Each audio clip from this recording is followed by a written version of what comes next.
Court వారు ఏదైతే charges frame చేశారో అన్ని సెక్షన్లను సక్సెస్ఫుల్ గా ప్రూవ్ చేయడం జరిగింది అగెన్స్ట్ ఆల్ ది అక్యూజ్డ్. ఈ కేసును ఆనాటి ఎస్పీ గారు రంగనాథ్ గారు సీరియస్ గా తీసుకోవడం, ఇన్వెస్టిగేషన్ ఆఫీసర్ గా పి శ్రీనివాస్ గారిని నియమించడం, ఆయన టీమ్ ఆఫ్ ఇన్వెస్టిగేషన్ ఆఫీసర్స్ తోటి షార్ట్ పీరియడ్ లోనే చార్జ్ షీట్ ఫైల్ చేసి దాదాపు documentary, oral, electronic, technical all the piece of evidence collect చేసి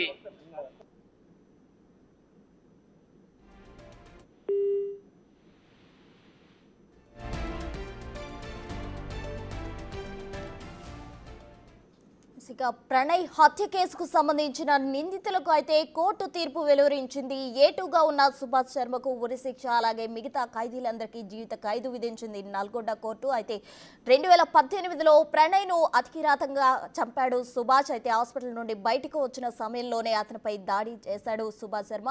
ఏటుగా ఉన్నాడు. ఈ కేసులో అతనికి కోర్టు ఉరిశిక్ష విధించింది. మరో 5 నిందితులకు జీవిత ఖైదు విధించింది. అయితే A1గా ఉన్న మారుతీరావు కోర్టులో ఈ కేసుకు సంబంధించిన విచారణ జరుగుతున్న సమయంలో ఉరిశిక్ష వేసుకోవడంతో A2కి ఉరిశిక్ష విధించారు. అలాగే మిగతా వారికి జీవిత ఖైదు విధించడం జరిగింది నల్గొండ కోర్టు. మొత్తంగా అయితే ప్రణయ్ హత్య కేసుకు సంబంధించి తెలుగు రాష్ట్రాల్లో సంచలనంగా మారిన విషయం అందరికీ తెలిసిందే. అయితే ఇటువంటి పరువు హత్య కేసుకు సంబంధించి కోర్టు ఎటువంటి తీర్పు విధిస్తుంది అన్నట్టు అందరూ కూడా ఎంతో ఆతృతతో ఎదురు చూశారు. మొత్తంగా కోర్టు తీర్పుతో హర్షం వ్యక్తం చేస్తున్నారు. 78 మంది ప్రాసిక్యూషన్ విట్నెస్లను కోర్టులో ప్రొడ్యూస్ చేసి ఎగ్జామ్ చేయడం జరిగింది. ఇందులో దాదాపు 17 మంది సైంటిఫిక్ ఆఫీసర్లు వాళ్ళు నిందితుల మొబైల్ ఫోన్లు ఆఫ్టర్ అరెస్ట్ తర్వాత కలెక్ట్ చేసి వాటిని అనలైజ్ చేసి ఒకరికొకరు కనెక్టివిటీ ఎట్లా ఉందో after commission of the murder of the Pranay Kumar తర్వాత దానికంటే ముందు వాళ్ళు ఎట్లా సంభాషించుకున్నారో పూర్తిగా రిట్రైవ్ చేసి అనలైజ్ చేసి రిపోర్ట్ చేశారు. అట్లాగే ఇన్వెస్టిగేషన్ ఆఫీసర్లు దాదాపు 10 మంది assist IO main IO Srinivasarao కీలకంగా పనిచేశారు దీంట్లో. అట్లాగే ఐఓలు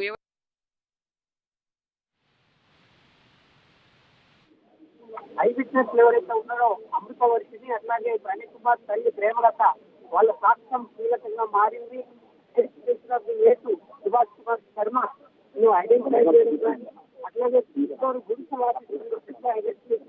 కూడా ఐ విట్నెస్ ఐడెంటిఫై చేయడం, ముఖ్యంగా సీసీ కెమెరా జ్యోతి హాస్పిటల్లో ఆ మర్డరు సీన్ ఏదైతే రికవర్ అయిందో అది చాలా కీలకంగా పనిచేసింది. దీంట్లో నేరస్తులు ఎక్కడెక్కడైతే షెల్టర్లు తీసుకున్నారో హోటల్ కానీ లాడ్జిలు కానీ అన్ని చోట్ల పోలీస్ ఆఫీసర్లు చాలా పకడ్బందీగా వారు ఉన్నట్టు ఎవరి బిడ్డ జరిగింది. సక్సెస్ఫుల్ గా ఆనెస్ట్గా ఇక్కడ ఎవరైతే ఉన్నారో వాళ్ళు ప్రాంట్ గా ఎవిడెన్స్ కూడా రికార్డ్ చేయడం జరిగింది.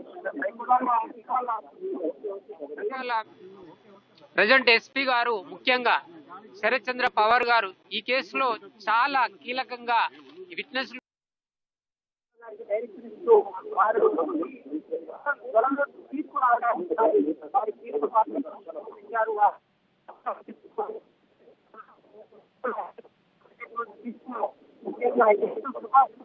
ఎవరైతే ఉన్నారో వాటరికంగా జైలు పట్ట పగలే ప్రదేశములను హక్కులు వేయడంలో మనం ప్రాథమికంగా ఎలాంటి మెరుగు లేకుండా తప్పాడు కాబట్టి కోర్టు వారు ఆ కమిటీని బట్టి అతనికి శిక్షణ జరిగింది.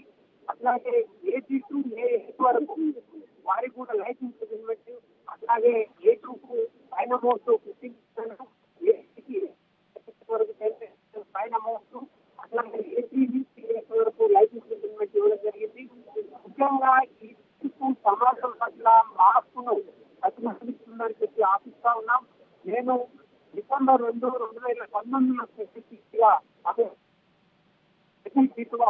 జిల్లా కలెక్టర్ గారు నిర్మల రాష్ట్రాన్ని యొక్క అభ్యర్థన మేరకు జరిగింది.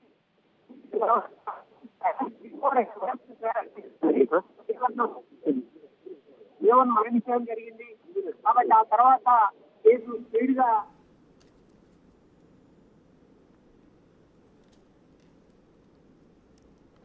ఇక తెలుగు రాష్ట్రాల్లో సంచలనం సృష్టించిన మిర్యాలగూడ ప్రణయ్ హత్య కేసులో తుది తీర్పు వెలువరించింది. నల్గొండ కోర్టు ఏటు సుభాష్ శర్మకు ఉరిశిక్ష విధించింది. అలాగే నిందితులందరికీ యావజ్జీవ కారాగార శిక్ష విధిస్తూ ఎస్సీ ఎస్టీ సెషన్స్ 2వ అదనపు న్యాయస్థానం తీర్పు వెలువరించింది.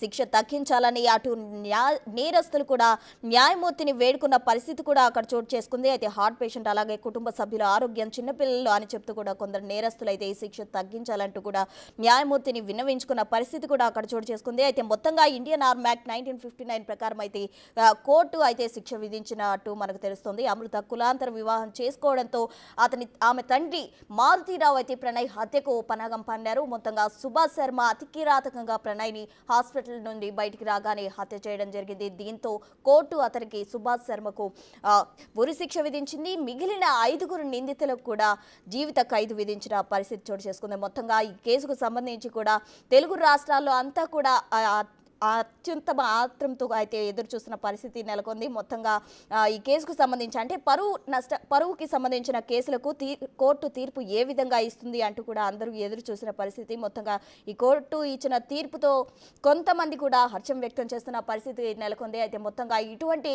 కులాంతర వివాహాలు చేసుకున్నప్పుడు ఎటువంటి శిక్ష పడుతుంది అంటూ కూడా అందరికీ ఒక సందేశం కూడా ఈ విధంగా వెళ్ళినట్టు కూడా తెలుస్తుంది. మొత్తంగా ఆసుపత్రి దగ్గర ప్రణయ్ను అతి దారుణంగా చంపిన సుభాష్కు ఉరిశిక్ష విధించడంతో అందరూ హర్షం వ్యక్తం చేసిన పరిస్థితి నెలకొంది. మిగతా 5 అయితే యావజ్జీవ కారాగార శిక్ష విధించారు. అయితే ఇండియన్ ఆర్మ్ యాక్ట్ 1959 ప్రకారం కోర్టు తీర్పు వెలువరించడం జరిగింది. నిందితులందరికీ కూడా యావజ్జీవ కారాగార శిక్ష విధిస్తూ ఎస్సీ ఎస్టీ సెషన్స్ 2వ అదనపు న్యాయస్థానం అయితే తీర్పు వెలువరించింది.